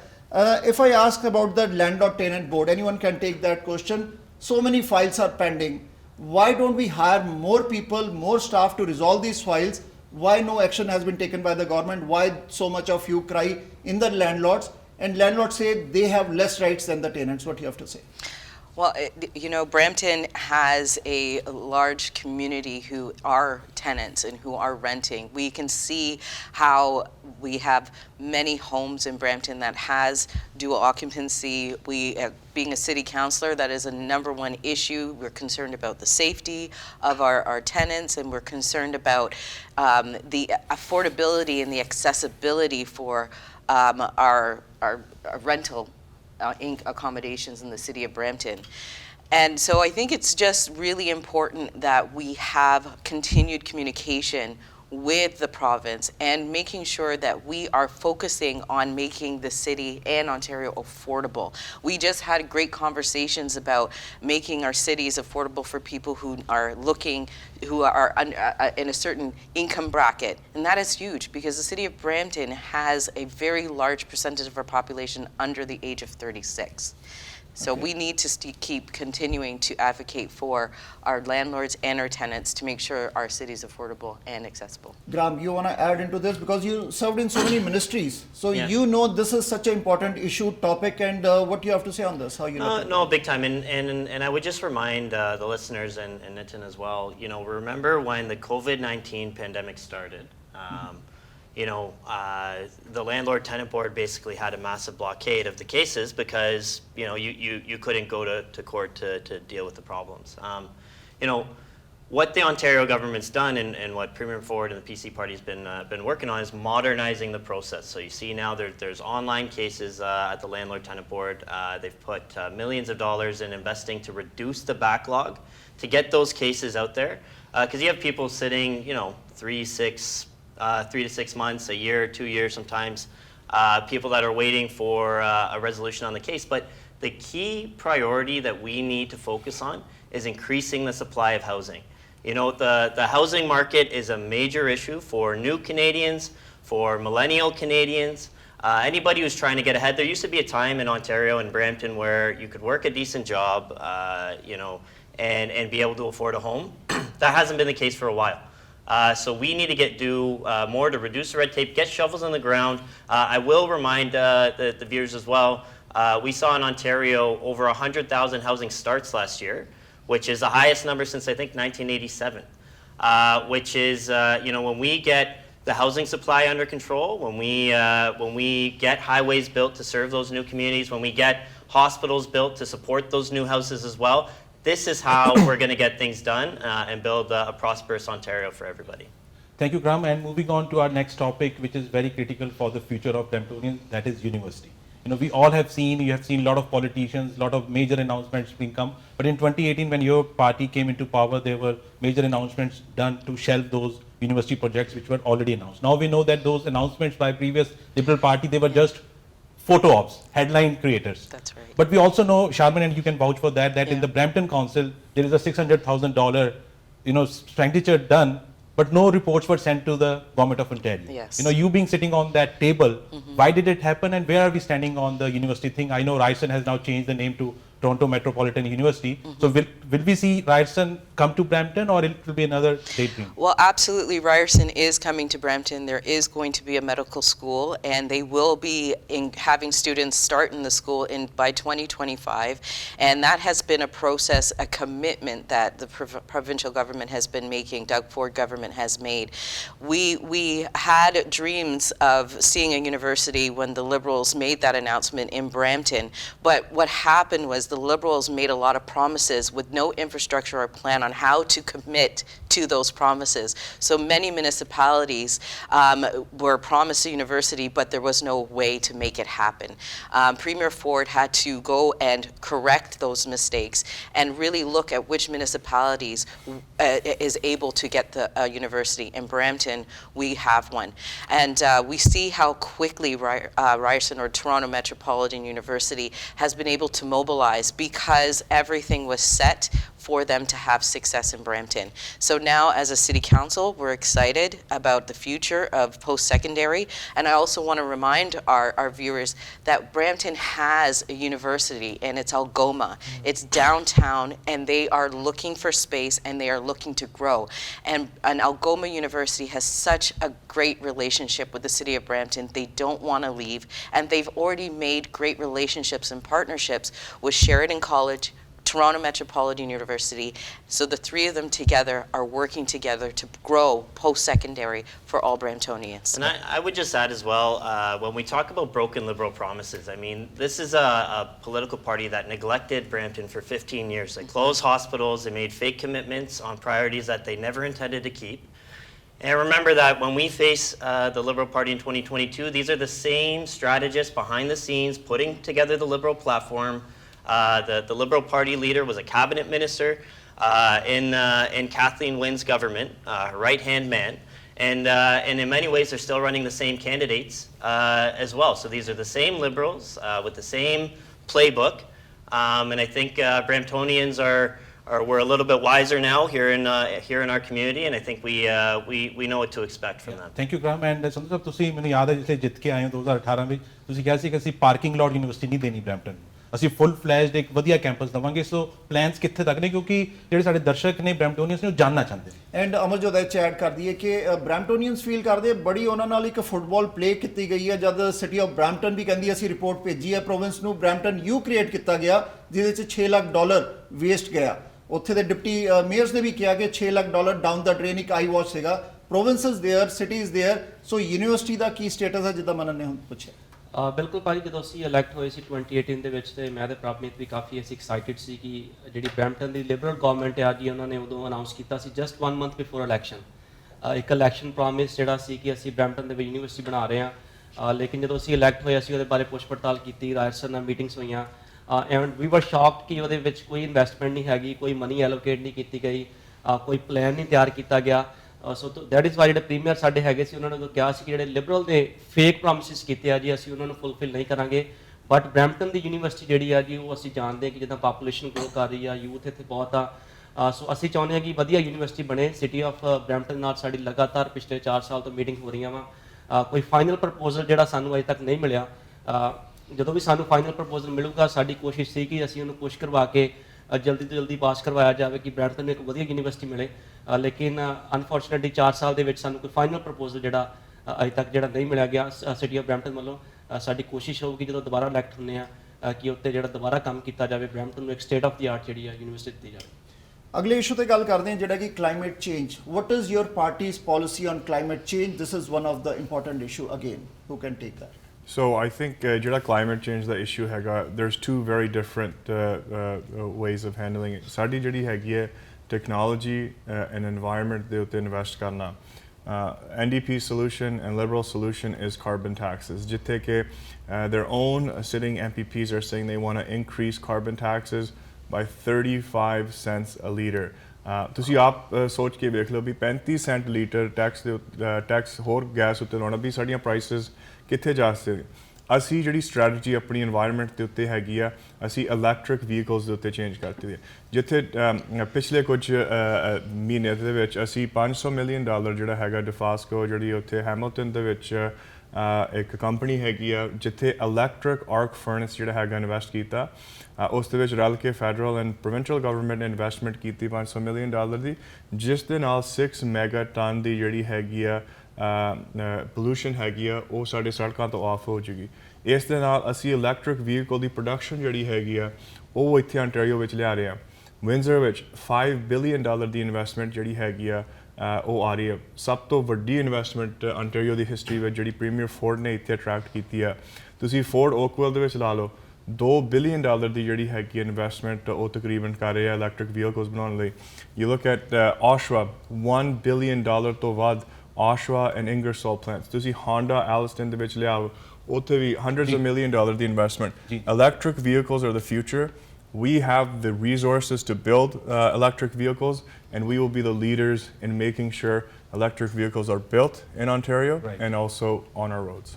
Thank you very much. So our final topic is segment ਦਾ ਹੈਗਾ auto insurance ਨੂੰ ਲੈ ਕੇ. It's a segue from your what you were mentioning about EV vehicles. ਔਰ ਮੈਂ ਜਾਣਨਾ ਚਾਹੂੰਗਾ starting with ਹਰਦੀਪ, ਕਿਉਂਕਿ ਤੁਸੀਂ L6P ਪੋਸਟਲ ਕੋਡ ਨੂੰ ਰਿਪਰੈਜ਼ੈਂਟ ਕਰਦੇ ਹੋ. ਤੁਹਾਡੇ ਜਿਹੜੇ ਵਿਰੋਧੀ ਉੱਥੇ ਕੈਂਡੀਡੇਟ ਨੇ NDP ਦੇ, ਉਹਨਾਂ ਨੇ ਵੀ ਇੱਕ ਬਿੱਲ ਲੈ ਕੇ ਆਂਦਾ ਸੀ. ਉਸ ਤੋਂ ਪਹਿਲਾਂ ਸਰਦਾਰ ਜਗਮੀਤ ਸਿੰਘ ਉਹਨਾਂ ਨੇ ਵੀ auto insurance ਦੇ ਉੱਤੇ ਕੰਮ ਕਰਨ ਦੀ ਕੋਸ਼ਿਸ਼ ਕੀਤੀ ਸੀ, ਲੇਕਿਨ ਬ੍ਰੈਂਪਟੋਨੀਅਨਸ ਨੂੰ ਰਿਲੀਫ ਨਹੀਂ ਮਿਲਿਆ. ਤੁਹਾਡੀ ਪਾਰਟੀ ਕੋਲ 4 ਸਾਲ ਸੀਗੇ, ਇੱਕ ਮੌਕਾ ਸੀਗਾ ਟੂ ਮੇਕ ਓਵਰਆਲ, ਲੇਕਿਨ ਉਹ ਵੀ ਮਿਸਿੰਗ ਲਿੰਕ ਹੈ. ਸੋ ਵੇਅਰ ਡੂ ਵੀ ਸਟੈਂਡ? ਦੇਖੋ, ਬਰੈਂਪਟਨ ਦੇ ਵਿੱਚ ਆਟੋ ਇੰਸ਼ੋਰੈਂਸ ਇੱਕ ਬਹੁਤ ਹੀ ਗੰਭੀਰ ਇਸ਼ੂ ਆ ਜਿਹੜਾ ਆਪਾਂ ਫੇਸ ਕਰਦੇ ਆ ਕਾਫੀ ਪਿਛਲੇ ਕਈ ਸਾਲਾਂ ਤੋਂ, ਤੇ ਕਾਫੀ ਪ੍ਰੋਮਿਸਿਸ ਕੀਤੇ ਜਾ ਰਹੇ ਨੇ ਪਿਛਲੀਆਂ ਗਵਰਨਮੈਂਟਸ ਤੋਂ ਤੇ ਪਿਛਲੇ ਜਿਹੜੇ ਕਹਿ ਸਕਦੇ ਹੋ ਆਪੋਜੀਸ਼ਨ ਪਾਰਟੀਆਂ ਤੋਂ, ਜਿਹੜੇ ਗਾਂ ਦੀ ਗਾਂ ਫੁਲਫਿਲ ਨਹੀਂ ਹੋਏ. ਲਾਸਟ ਟਾਈਮ ਇੱਕ ਬਿੱਲ ਵੀ ਪੇਸ਼ ਕੀਤਾ ਗਿਆ ਆ ਕੁਝ ਹਫ਼ਤੇ ਪਹਿਲਾਂ, ਜਿੱਥੇ ਕਿ ਸਾਡੀ PC ਪਾਰਟੀ ਨੇ ਸਪੋਰਟ ਵੀ ਕੀਤਾ ਆ ਐਂਡਿੰਗ ਪੋਸਟਲ ਕੋਡ ਡਿਸਕ੍ਰਿਮੀਨੇਸ਼ਨ, ਤੇ ਅਸੀਂ ਉਸ ਚੀਜ਼ ਦੇ ਹੱਕ ਦੇ ਵਿੱਚ ਵੋਟ ਪਾਇਆ. ਪਰ ਇਹ ਪ੍ਰੋਬਲਮ ਜਿਹੜੀ ਆ ਇਹ ਟੌਪ ਤੋਂ ਨਹੀਂ ਸ਼ੁਰੂ ਹੁੰਦੀ, ਇਹ ਪ੍ਰੋਬਲਮ ਬਾਟਮ ਤੋਂ ਸ਼ੁਰੂ ਹੁੰਦੀ ਹੈ. ਜੇ ਸਾਡੇ ਸ਼ਹਿਰ ਦੇ ਵਿੱਚ ਸਹੀ ਇਨਫਰਾਸਟ੍ਰਕਚਰ ਨਹੀਂ ਹੈਗਾ, ਆਪਣੀ ਸੜਕਾਂ ਜੈਮ ਪੈਕਡ ਨੇ, ਤੇ ਉਸ ਚੀਜ਼ ਨੂੰ ਆਪਾਂ ਰਿਲੀਫ ਕਿੱਦਾਂ ਦੇਣੀ ਆ? ਹੁਣ ਕੋਵਿਡ ਦੇ ਦੌਰਾਨ ਆਪਾਂ ਦੇਖਿਆ ਆ ਵੀ ਆਪਣਾ ਬਰੈਂਪਟਨ ਨੰਬਰ 1 ਤੋਂ ਲੈ ਕੇ ਨੰਬਰ 3 ਦੇ ਵਿੱਚ ਲੱਗਿਆ, ਸਿੰਪਲੀ ਕਿਉਂਕਿ ਟ੍ਰੈਫਿਕ ਜਿਹੜੀ ਆ ਉਹ ਘਟਣੀ ਸ਼ੁਰੂ ਹੋ ਗਈ ਤੇ ਰੋਡਸ ਦੇ ਉੱਤੇ ਥੋੜੀ ਫਰੀडम ਆਉਣੀ ਸ਼ੁਰੂ ਹੋ ਗਈ, ਉਹਦੇ ਨਾਲ ਪ੍ਰਾਈਸਿਸ ਡਾਊਨ ਆਉਣੀਆਂ ਹੋਣ ਲੱਗ ਗਈਆਂ. ਸੋ ਜੇ ਆਪਾਂ ਬੈਕ ਇਸ ਗੱਲ ਨੂੰ ਹਾਈਵੇ 413 ਦੇ ਉੱਤੇ ਲੈ ਕੇ ਆਉਂਦੇ ਆ, ਇਹ ਜਿਹੜੀ ਸਾਰੀ ਟ੍ਰੈਫਿਕ ਬਰੈਂਪਟਨ ਵਿੱਚ ਦੀ ਲੰਘਦੀ ਆ, ਹੁਣ ਬਰੈਂਪਟਨ ਉੱਤੇ ਦੀ ਲੰਘਣੀ ਸ਼ੁਰੂ ਹੋ ਜਾਵੇ. ਜਿੰਨੀਆਂ ਟਰਾਂਸਪੋਰਟ ਕੰਪਨੀਆਂ ਨੇ ਇਹਨਾਂ ਨੂੰ ਪ੍ਰੋਪਰ ਇੱਕ ਰੂਟ ਮਿਲ ਜਾਵੇ ਜਿਹਦੇ ਨਾਲ ਉਹ ਆਪਣੇ ਗੁੱਡਸ ਐਂਡ ਸਰਵਿਸਿਜ਼ ਡਿਲੀਵਰ ਕਰ ਸਕਦੇ ਆ without congesting the main roads in Brampton. ਇਹਦੇ ਨਾਲ ਆਪਾਂ ਆਪਣੇ ਆਪ ਹੀ ਇਹ ਰਿਪਲ ਇਫੈਕਟ ਦੇਖਾਂਗੇ ਟੌਪ ਤੱਕ, ਕਿਉਂਕਿ ਆਪਾਂ ਫਿਰ ਆਪਣੀ ਕਮਿਊਨਿਟੀ ਇੱਕ ਤਾਂ ਡਰਾਈਵਰ ਸੇਫਟੀ ਇਨਕਰੀਜ਼ ਕਰਦੇ ਆ, ਟ੍ਰੈਫਿਕ ਘਟਾ ਕੇ, ਦੂਸਰਾ ਆਪਣੇ ਵੇਟ ਟਾਈਮਸ ਘਟਦੇ ਆ, ਤੀਸਰਾ ਐਂਡ ਆਫ ਦ ਡੇ ਇਹਦੇ ਨਾਲ ਕੀ ਹੁੰਦਾ ਆ ਜਦੋਂ ਆਪਾਂ ਸਾਰੀ ਜਿਹੜੀ ਬੰਪ ਟੂ ਬੰਪ ਟ੍ਰੈਫਿਕ ਦੇ ਵਿੱਚ ਬੈਠੇ ਰਹਿੰਦੇ ਆ ਤੇ ਆਪਣੇ ਟ੍ਰੈਫਿਕ ਦਾ ਸਮੂਥ ਫਲੋ ਹੋਵੇ ਤਾਂ ਆਪਣੇ ਆਪ ਹੀ ਇਹ ਐਕਸੀਡੈਂਟ ਘਟਣੇ ਸ਼ੁਰੂ ਹੋ ਜਾਣੇ. ਹਰਦੀਪ, ਤੁਸੀਂ ਆਟੋ ਇੰਸ਼ੋਰੈਂਸ ਦੀ ਗੱਲ ਕਰ ਰਹੇ ਸੀਗੇ. ਬ੍ਰੈਂਪਟੋਨੀਅਨਸ ਕਦ ਦੇਖ ਸਕਦੇ ਕਿ ਆਟੋ ਇੰਸ਼ੋਰੈਂਸ ਘਟੇ? ਕਿਉਂਕਿ ਪਰਮ ਗਿੱਲ ਜਦ MPP ਉਹ ਸਭ ਤੋਂ ਪਹਿਲੇ ਲੈ ਕੇ ਆਏ ਸੀ ਬਿੱਲ ਆਟੋ ਇੰਸ਼ੋਰੈਂਸ ਦਾ. ਸੋ ਕੀ ਐਕਸਪੈਕਟ ਕਰ ਸਕਦੇ ਬ੍ਰੈਂਪਟੋਨੀਅਨਸ? ਜਿਸ ਤਰ੍ਹਾਂ ਮੈਂ ਅੱਗੇ ਦੱਸ ਰਿਹਾ ਸੀਗਾ, we are working hard for the people of Brampton, ਨਵਾਂ ਇਨਫਰਾਸਟ੍ਰਕਚਰ ਲੈ ਕੇ ਆਉਣ ਦੇ ਲਈ ਜਿਹਦੇ ਨਾਲ ਆਪਣੀਆਂ ਸੜਕਾਂ ਦੇ ਉੱਤੇ ਕੰਜੈਸਸ਼ਨ ਜਿਹੜੀ ਘਟੇ ਤੇ ਆਪਣੀ ਰੋਡਸ ਦੇ ਉੱਤੇ ਥੋੜੀ ਫਰੀडम ਵਧੇ. ਜਿਹੜਾ ਪਿਛਲਾ ਬਜਟ ਰਿਲੀਜ਼ ਹੋਇਆ ਕੁਝ ਦਿਨ ਪਹਿਲਾਂ, ਉਹਦੇ ਵਿੱਚ ਵੀ ਇਹ ਗੱਲਬਾਤ ਕੀਤੀ ਗਈ ਹੈ ਵੀ ਤੁਹਾਨੂੰ ਹੋਰ ਫਰੀडम ਦਿੱਤੀ ਜਾਣੀ ਹੈ. ਤੁਸੀਂ ਆਪਣੀ ਪਾਲਿਸੀ ਨੂੰ ਚੂਜ਼ ਕਰ ਸਕਦੇ ਹੋ ਵੀ ਕਿਹੜੇ ਲੈਵਲ ਦੀ ਪਾਲਿਸੀ ਚਾਹੀਦੀ ਹੈ ਤੁਹਾਨੂੰ ਆਪਣੀ ਗੱਡੀ ਦੇ ਮੁਤਾਬਕ. ਤੇ ਉਸ ਤੋਂ ਇਲਾਵਾ ਹੋਰ ਇਸ ਤਰ੍ਹਾਂ ਦੀਆਂ ਚੇਂਜਸ ਕੀਤੀਆਂ ਜਾ ਰਹੀਆਂ ਨੇ, ਜਿਸ ਤਰ੍ਹਾਂ ਡਿਜੀਟਲਾਈਜੇਸ਼ਨ ਲੈ ਕੇ ਆ ਰਹੇ ਹਾਂ ਆਪਾਂ ਇੰਸ਼ੋਰੈਂਸ ਇੰਡਸਟਰੀ ਦੇ ਵਿੱਚ, ਵੀ ਤੁਹਾਡੇ ਜਿਹੜੇ ਸਿਸਟਮਸ ਆਉਂਦੇ ਤੁਹਾਡੇ ਫੋਨ ਤੋਂ ਵੀ ਐਕਸੈਸਿਬਲ ਹੋਣ. ਸੋ ਕਾਫੀ ਚੇਂਜਸ ਅਸੀਂ ਲੈ ਕੇ ਆ ਰਹੇ ਹਾਂ. ਬਟ ਮੇਨ ਮੈਂ ਵਾਪਸ ਲੈ ਕੇ ਆਉਣਾ ਇਸ ਪ੍ਰੋਬਲਮ ਨੂੰ, ਇਹ ਪ੍ਰੋਬਲਮ ਟੌਪ ਤੋਂ ਨਹੀਂ ਸ਼ੁਰੂ ਹੁੰਦੀ, ਇਹ ਪ੍ਰੋਬਲਮ ਬਾਟਮ ਤੋਂ ਸ਼ੁਰੂ ਹੁੰਦੀ ਹੈ. ਸਾਡੀ ਪ੍ਰੋਵਿੰਸ ਦੇ ਵਿੱਚ ਇਨਫਰਾਸਟ੍ਰਕਚਰ ਦੀ ਬਹੁਤ ਸਖਤ ਜ਼ਰੂਰਤ ਆ. ਜੇ ਹਾਈਵੇ 413 ਤੁਸੀਂ ਸਾਡੀ ਪਾਰਟੀ ਨੂੰ ਇਲੈਕਟ ਕਰਕੇ ਬਣਵਾਉਂਦੇ ਹੋ, ਤੁਹਾਨੂੰ ਦੇਖੂਗਾ ਵੀ ਕਿੰਨਾ ਟ੍ਰੈਫਿਕ ਬਰੈਂਪਟਨ ਦੇ ਵਿੱਚੋਂ ਰੀਡਾਇਰੈਕਟ ਹੋਊਗਾ ਇਸ ਹਾਈਵੇ ਦੇ ਨਾਲ, ਤੇ ਆਪਣੇ ਆਪ ਹੀ ਕੰਜੈਸਸ਼ਨ ਤੇ ਐਕਸੀਡੈਂਟ ਸਾਰਾ ਕੁਝ ਘਟਣਾ ਸ਼ੁਰੂ ਹੋ ਜਾਣਾ ਆ. ਸਟੱਡੀਜ਼ ਨੇ ਦਿਖਾਇਆ ਹੋਇਆ ਵੀ ਜਦੋਂ ਹਾਈਵੇ ਦੇ ਉੱਤੇ ਐਕਸੀਡੈਂਟ ਘੱਟ ਹੁੰਦੇ ਨੇ, ਰੋਡ ਦੇ ਉੱਤੇ ਐਕਸੀਡੈਂਟ ਜ਼ਿਆਦਾ ਹੁੰਦੇ ਨੇ. ਸੋ ਇਹਨਾਂ ਸਾਰੀਆਂ ਚੀਜ਼ਾਂ ਨੂੰ ਦੇਖ ਕੇ ਵੀ ਨੀਡ ਮੋਰ ਇਨਫਰਾਸਟ੍ਰਕਚਰ, ਤੇ ਸਾਨੂੰ ਤੁਹਾਡੀ ਸਾਰਿਆਂ ਦੀ ਸਪੋਰਟ ਚਾਹੀਦੀ ਹੈ ਇਸ ਹਾਈਵੇ 413 ਨੂੰ ਬਣਾਉਣ ਦੇ ਲਈ, ਜਿਹਦੇ ਨਾਲ ਆਪਾਂ ਬਰੈਂਪਟਨ ਨੂੰ ਇੱਕ ਬੈਟਰ ਕਮਿਊਟਰ ਸਿਟੀ ਬਣਾ ਸਕੀਏ. So auto insurance to anyone one can add? ਬਿਲਕੁਲ ਭਾਜੀ, ਜਿੱਦਾਂ ਹਰਦੀਪ ਨੇ ਕਾਫੀ ਚੀਜ਼ਾਂ ਹਾਈਲਾਈਟ ਕੀਤੀਆਂ ਜੀ। ਆਟੋ ਇੰਸ਼ੋਰੈਂਸ ਦੇ ਵਿੱਚ ਆਪਾਂ ਜੇ ਪਿਛਲੇ ਸਾਲ ਨੂੰ ਕੰਪੇਅਰ ਕਰੀਏ 2020 ਨੂੰ, ਬਰੈਂਪਟਨ ਜਿਹੜਾ ਇਟਸ ਨਾਟ ਨੰਬਰ 1 ਐਨੀਮੋਰ, ਚੌਥੇ ਨੰਬਰ ਤੇ ਬਰੈਂਪਟਨ ਜਾ ਚੁੱਕਾ ਵਾ। ਰਿਲੀਫ ਜਿਹੜੀ ਕੁਛ ਬਰੈਂਪਟਨ ਨੂੰ ਮਿਲੀ ਆ, ਕਾਫੀ ਲੋਕਾਂ ਦੀ ਮੈਨੂੰ ਕਾਲਾਂ ਵੀ ਆਉਂਦੀਆਂ ਕਿ ਉਹਨਾਂ ਦੀ ਇੰਸ਼ੋਰੈਂਸ $70 $80 ਪਰ ਮੰਥ ਡਾਊਨ ਹੋਈ ਆ। But that is not enough. ਅਸੀਂ ਵੀ ਚੀਜ਼ ਅੰਡਰਸਟੈਂਡ ਕਰਦੇ ਹਾਂ ਕਿ ਇੰਸ਼ੋਰੈਂਸ ਜਿਹੜੀ ਆ ਕੰਪੈਰੇਟਿਵਲੀ ਜਿੱਦਾਂ ਬਾਕੀ ਸ਼ਹਿਰਾਂ ਦੇ ਵਿੱਚ ਹੈਗੀ ਆ, ਬਰੈਂਪਟਨ ਦੇ ਵਿੱਚ ਉਨੀ ਹੋਣੀ ਚਾਹੀਦੀ ਆ। ਕੱਲ੍ਹ ਜਿਹੜਾ ਬਜਟ ਆਪਾਂ ਅਨਾਊਂਸ ਕੀਤਾ ਜੀ, ਉਹਦੇ ਵਿੱਚ ਆਪਾਂ ਜਿੱਦਾਂ ਹਰਦੀਪ ਨੇ ਵੀ ਹਾਈਲਾਈਟ ਕੀਤਾ, ਚੁਆਇਸ ਦੇ ਰਹੇ ਹਾਂ ਕੰਜ਼ਿਊਮਰਸ ਨੂੰ ਕਿ ਜੇ ਤੁਸੀਂ ਤੁਹਾਡੀ ਲੈਟਸ ਸੇ ਕਾਰ ਪੁਰਾਣੀ ਆ, ਤੁਸੀਂ ਉਹਦੇ ਅਕੋਰਡਿੰਗਲੀ ਜਿਹੜੀ ਆਪਣੀ ਇੰਸ਼ੋਰੈਂਸ ਲੈ ਸਕਦੇ ਆ। ਫਰਾਡ ਜਿਹੜਾ ਜੀ ਇੱਕ ਬਰੈਂਪਟਨ ਦਾ ਬਹੁਤ ਵੱਡਾ ਇਸ਼ੂ ਆ। ਜਦੋਂ ਵੀ ਸਾਡੀ ਜਿਹੜੀ ਕਹਿ ਲਓ ਕਿ ਇੰਸ਼ੋਰੈਂਸ ਕੰਪਨੀਆਂ ਨਾਲ ਮੀਟਿੰਗ ਹੁੰਦੀ ਆ, ਬਾਰ-ਬਾਰ ਇਹ ਪੁਆਇੰਟ ਹਾਈਲਾਈਟ ਕਰਦੇ ਆ ਕਿ ਬਰੈਂਪਟਨ ਦੇ ਵਿੱਚ ਜਿਹੜੇ ਫਰਾਡ ਜ਼ਿਆਦਾ ਹੁੰਦੇ ਆ। ਸੋ ਫਰਾਡ ਨੂੰ ਟੈਕਲ ਕਰਨ ਦੇ ਲਈ ਅਸੀਂ ਇੱਕ ਸਟ੍ਰੈਟਜੀ ਬਣਾ ਰਹੇ ਹਾਂ ਜੀ, ਕਿੱਦਾਂ ਫਰਾਡ ਟੈਕਲ ਕਰਨਾ। ਜਦੋਂ ਫਰਾਡ ਨੂੰ ਟੈਕਲ ਕਰਾਂਗੇ ਡੈਫੀਨੇਟਲੀ ਜਿਹੜੀ ਇੰਸ਼ੋਰੈਂਸ ਆ ਜੀ ਉਹ ਡਾਊਨ ਜਾਊਗੀ। ਬਟ ਅਮਰਜੋਤ, ਇਹ ਵੀ ਸੀਗਾ ਕਿ ਪੋਸਟਲ ਕੋਡ ਡਿਸਕ੍ਰਿਮੀਨੇਸ਼ਨ ਖਤਮ ਕੀਤੀ ਜਾਊਗੀ, ਪਿਛਲੇ ਇਲੈਕਸ਼ਨਸ 'ਚ ਸੀਗਾ, ਤੇ ਉੱਥੇ ਕਿੱਥੇ ਆਪਾਂ ਸਟੈਂਡ ਕਰਦੇ ਹਾਂ? ਬਿਲਕੁਲ ਜੀ, ਜਿੱਦਾਂ ਮੈਂ ਦੱਸ ਰਿਹਾ ਕਿ ਇਹ ਜਿਹੜੀ ਇੰਸ਼ੋਰੈਂਸ ਦੀ ਫਾਈਲ ਆ ਕਾਫੀ ਕੰਪਲੈਕਸ ਫਾਈਲ ਹੈਗੀ ਆ ਜੀ। ਇੱਥੇ ਜਿਹੜੀ ਆ ਮਲਟੀ ਈਅਰ ਸਟ੍ਰੈਟਜੀ ਆਪਾਂ ਬਣਾ ਰਹੇ ਹਾਂ। ਇੱਕ ਸਾਲ ਦੇ ਵਿੱਚ ਆਪਾਂ ਇਹਨੂੰ ਨਹੀਂ ਕਰ ਸਕਦੇ ਕਿਉਂਕਿ ਇਹ ਬੜੀ ਕੰਪਲੈਕਸ ਫਾਈਲ ਹੈਗੀ ਆ। ਪਿਛਲੀ ਗਵਰਨਮੈਂਟ 15 ਸਾਲ ਰਹੀ, ਲੇਕਿਨ ਆਪਾਂ ਦੇਖਿਆ ਕੁਛ ਰਿਲੀਫ ਨਹੀਂ ਮਿਲੀ। ਸੋ ਸਾਡੀ ਲਗਾਤਾਰ ਕੋਸ਼ਿਸ਼ ਜਾਰੀ ਆ। ਬਰੈਂਪਟਨ ਦੇ ਜਿੱਦਾਂ ਆਪਾਂ ਕਾਫੀ ਚੀਜ਼ਾਂ ਡਿਲੀਵਰ ਕੀਤੀਆਂ ਵਾ, ਇੰਸ਼ੋਰੈਂਸ ਵੀ ਸਾਡੀ ਕੋਸ਼ਿਸ਼ ਹੈਗੀ ਆ ਕਿ ਜਿੱਦਾਂ ਬਾਕੀ ਆਪਣੇ ਸ਼ਹਿਰਾਂ ਦੇ ਵਿੱਚ ਹੈਗੀ ਆ, ਬਰੈਂਪਟਨ ਨੂੰ ਉੱਦਾਂ ਰਿਲੀਫ ਮਿਲੇ। ਸੋ ਕਾਫੀ ਇਹਦੇ ਉੱਤੇ ਕੰਮ ਹੋ ਰਿਹਾ ਜੀ ਲਗਾਤਾਰ, ਤੇ ਕਰਦੇ ਵੀ ਰਵਾਂਗੇ। ਜਿੱਦਾਂ ਮੈਂ ਕਿਹਾ ਮਲਟੀ ਈਅਰ ਸਟ੍ਰੈਟਜੀ ਹੈਗੀ ਆ, ਚੁਆਇਸ ਦੇਣੀ, ਫਰਾਡ ਨੂੰ ਟੈਕਲ ਕਰਨਾ, ਡਿਜੀਟਲਾਈਜੇਸ਼ਨ ਕਰਨੀ, ਇਹ ਚੀਜ਼ਾਂ ਦੇ ਉੱਪਰ ਤੇਜ਼ੀ ਨਾਲ ਕੰਮ ਹੋ ਰਿਹਾ। Thank you. ਸਵਾਲ ਹੈ ਕਿ crime, violence, bail reforms and handguns, what is your government policies on banning the handguns? Opposition said, Ontario Liberal said, if we come to power, we will, in first year, we will ban the handguns. Bail reforms, we have seen the repeated offenders on the roads. It's so risky for the Ontarians when they see a repeated offender again and again committing crime and they are roaming there. Why can't we bring reform in the bails? What is your government policies on these bail reform? Well, I first want to just address the gun issue. Federally, we did hear that people had really major concerns with guns and the access of guns. And the federal government said we're going to ban handguns. But what they did is, in fact, download it all the way down to the municipality to decide which kind of bylaw we're going to do.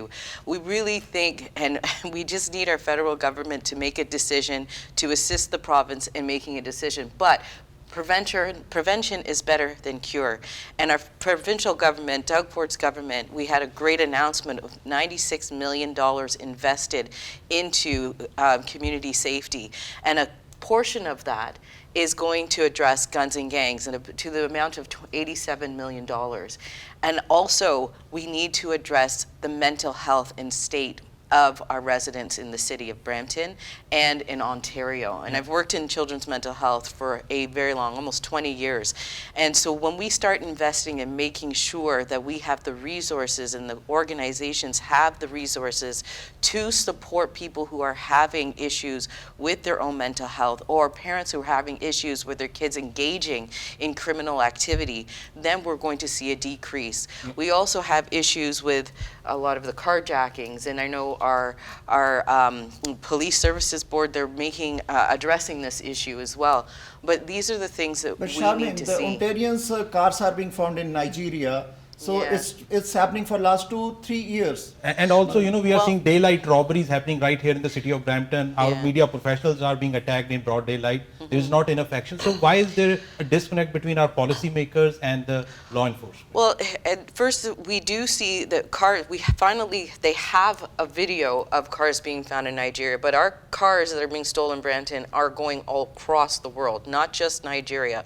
It's going across North America and over into Europe and Africa and everywhere. So, but the issue we do have to address is we need to ensure that our Toronto Services Board, Police Board, our Peel Regional Police have the resources to get to the issue on the ground. And that is a major area that, yes, we are looking at our policies. Yes, that is the reason why we invested $96 million into this issue. Parmeet ਜੀ, ਕੀ ਅਸੀਂ ਆਪਣੇ border strong ਕਰ ਸਕਦੇ ਹਾਂ? ਸਾਨੂੰ ਪਤਾ ਕਿ Montreal port ਤੋਂ ਗੱਡੀਆਂ ਸਾਰੀਆਂ ਜਾਂਦੀਆਂ, ਕੀ ਸਾਡੀ ਜਿਹੜੀ ਉੱਥੇ ਸਿਕਿਉਰਿਟੀ ਫੋਰਸਸ ਆ ਔਨ ਦਾ ਯਾਰਡਸ, ਸ਼ਿਪ ਯਾਰਡਸ, ਉਹ ਉੱਥੇ ਕੰਟਰੋਲ ਨਹੀਂ ਕਰ ਸਕਦੀਆਂ ਸ਼ਿਪਮੈਂਟ ਜਦ ਬਾਹਰ ਜਾਂਦੀ ਹੈ?